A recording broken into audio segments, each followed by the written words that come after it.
Hello, everyone. So last night we discussed the this interaction of light, water, and firmament as it relates to zinc.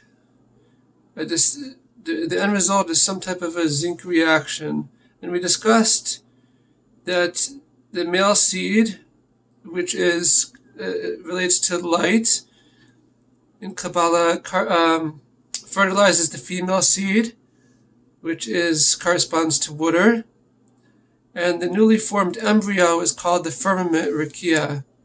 And we discussed that firmament also corresponds to zinc. So a new friend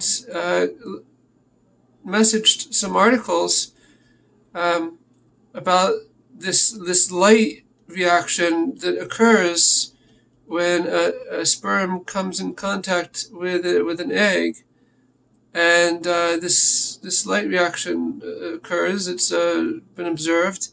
So it was first observed in 2011, and this is a wonderful example of certain times we have many times, just we don't always see it, that Kabbalah in the spiritual dimension precedes the physical dimension.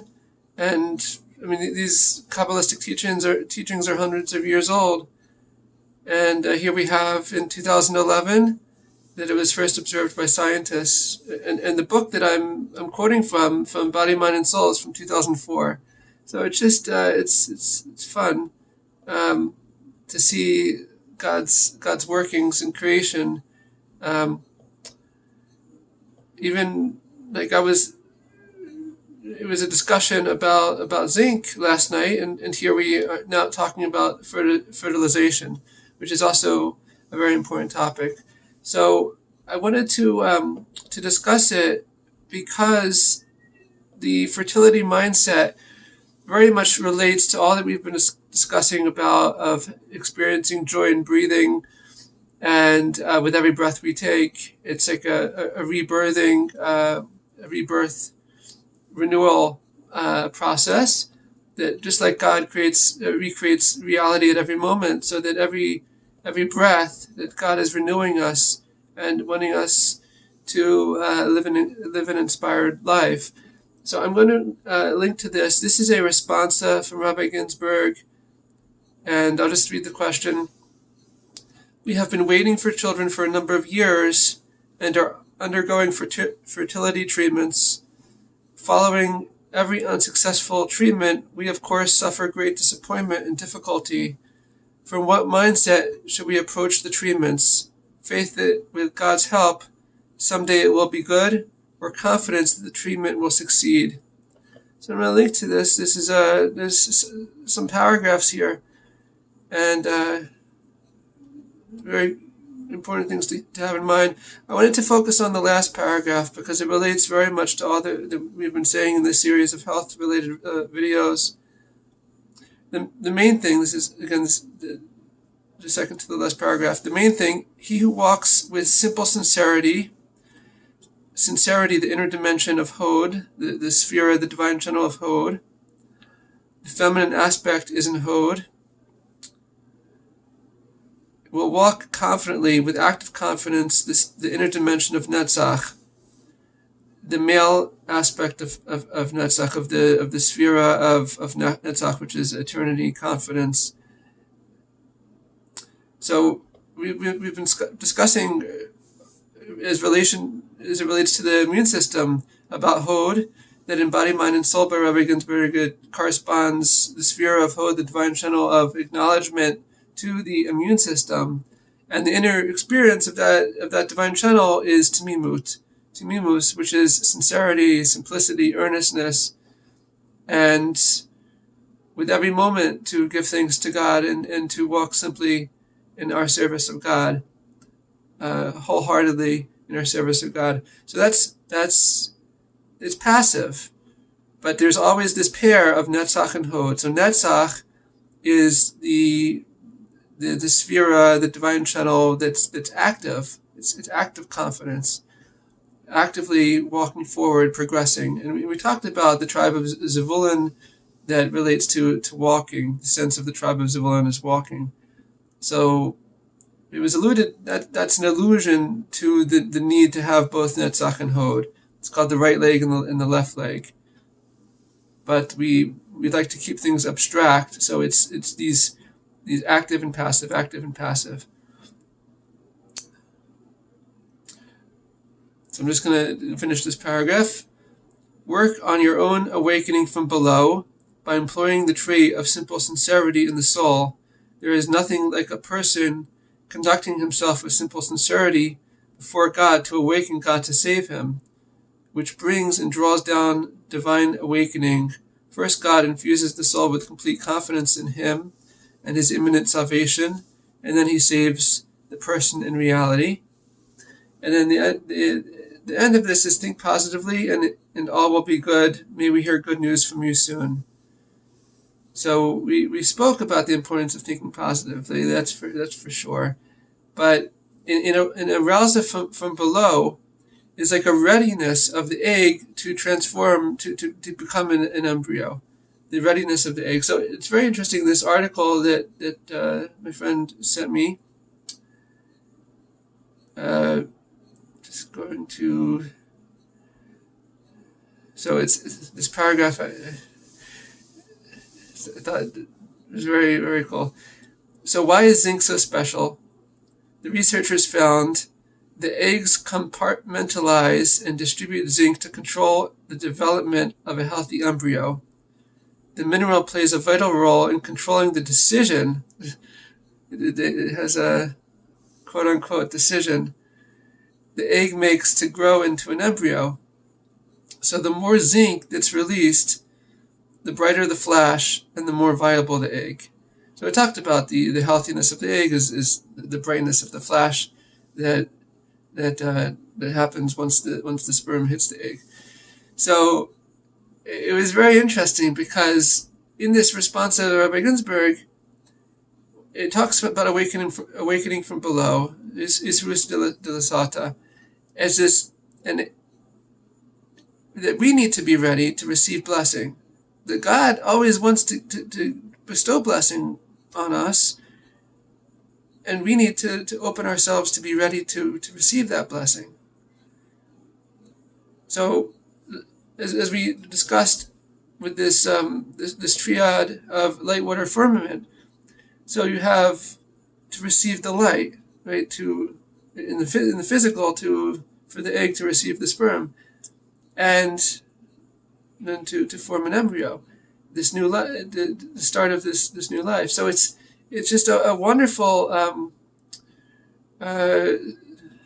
just symbiosis of all these topics of all that we've been talking about the health of the immune system and connecting to rebirth and how breathing is feminine consciousness, and now we're actually talking about another health related concern is fertility, right? The people that are trying to have a child to also think about all these things and experiencing joy in breathing and acknowledgement of God and intimus and simple sincerity.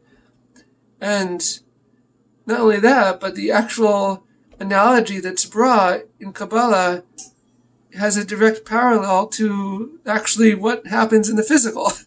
It's not like some abstract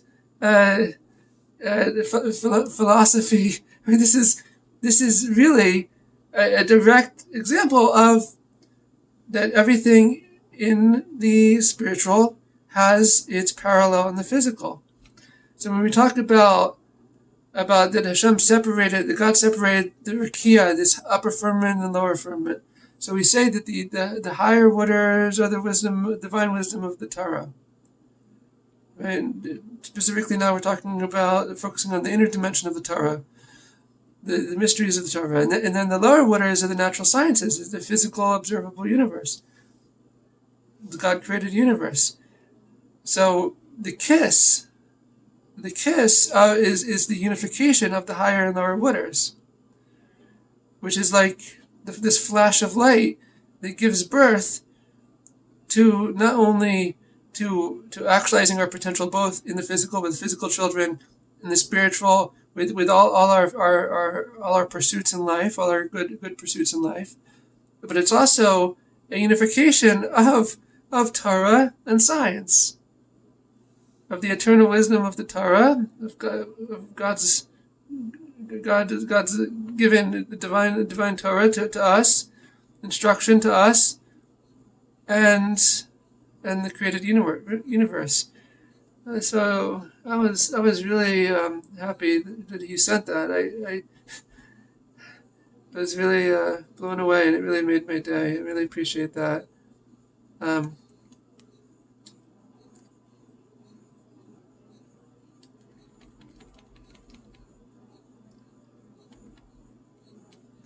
So this is one more thing that I thought to bring, and again I'll copy this section from Body, Mind, and Soul. In Hassidism, we are taught that the essence of the soul, the unconscious source of all light, dwells in the innermost point of the heart, where true love is born. The initial conscious manifestation of light, or, is the moment at which a new insight, a bolt of lightning, flashes across the mind. This light stimulates the endocrine system to secrete hormones that ultimately produce male seed, mayim, in the female womb. Mayim becomes rakia. So in the science article, it just says, for some reason, the embryo, the egg decides to be an embryo. Why does it decide to be an embryo? It even quoted it, the egg doesn't really decide, it doesn't have a consciousness, right? No, but this is the answer. This is the answer, and so someday there'll be a study that scientists, maybe they already have a study. I don't, to be forthright, I don't follow all the scientific studies. But so this again, read this again, and imagine what the scientific study would say. Just again, this is based on the Torah. So in Chassidim, we are taught that the essence of the soul, the unconscious source of all light, dwells in the innermost point of the heart, where true love is born. So the first qualification, this is something I heard from Rabbi Gunsburgh, is that in order to have children, there has to be true love, complete true love between the husband and wife. Like total love between husband and wife. And it also helps for them to learn Torah and to together, to learn Torah together and just complete have a complete connection to each other emotionally and then physically in the right times, according to Taras Mishpachah, the laws of family purity. Okay, the initial conscious manifestation of light, or is the moment in which a new insight, a bolt of lightning, flashes across the mind. So what the feminine consciousness sees imagines like an artist through faith. Faith is cognate to art. So imagines that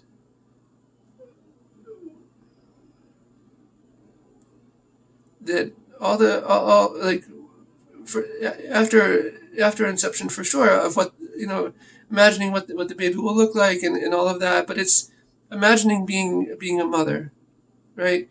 Imagining holding the child and imagining entering that role, and it's through the faith of the mother that is able to take this initial flash of insight, this seed, and to develop it to a full person. So that's so this is really, so this last part is specifically something that I don't quite understand, but it somehow relates specifically to science, to biology.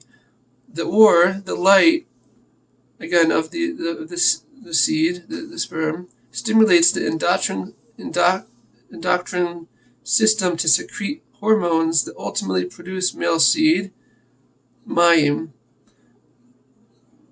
So we said that mayim relates to the female seed, and light is the male seed.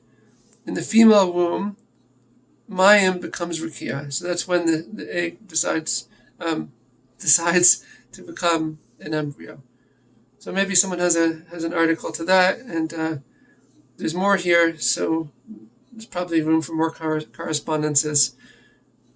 But I don't know if biologists got to it yet. So this is it's very fun when it becomes revealed that here it is, right in a book that was available for years on inner.org, on other book sites, and there you go. It's predated the studies. So, all right. So thank you very much, and we should all give birth to our potential, and both again, if we need a bashert, we need a marriage partner, we should find him or her immediately, and get married, have children, and healthy children, and also give birth to our potential in life with all the good activities and pursuits that we would like, that God would like us to accomplish. So thank you.